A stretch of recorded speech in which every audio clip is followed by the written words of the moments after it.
দেখছেন ভোরবেলাতে পাশের একটা গাড়ি নাকি ডাকাতি, ইনি সামনে মালিক আছেন প্লাস ড্রাইভার, নিয়ন্ত্রণ হারিয়ে গেছে একটা সাইডে একটা দোকান, অনেকটাই দূরে, প্রায় 10 রোড থেকে প্রায় 10-15 ফুট দূরে।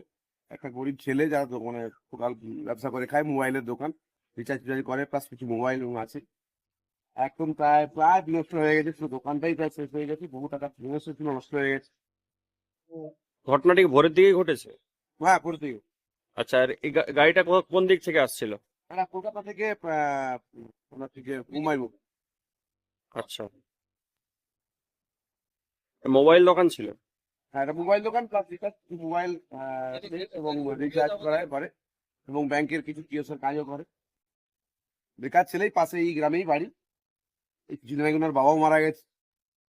খুবই গরিব বাড়ি ছেলে, বেকার ছেলে, শিক্ষিত ছেলে, ব্যবসা করে খায়, এটা আমরা জানি।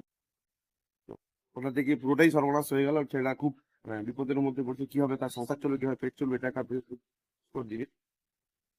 কোথায় হয়েছে ঘটনাটা এটা? এরা এই যে দেবরা থানার অন্তর্গত ধামতর গোলা বাস স্ট্যান্ড, নচিপুর মৌজা।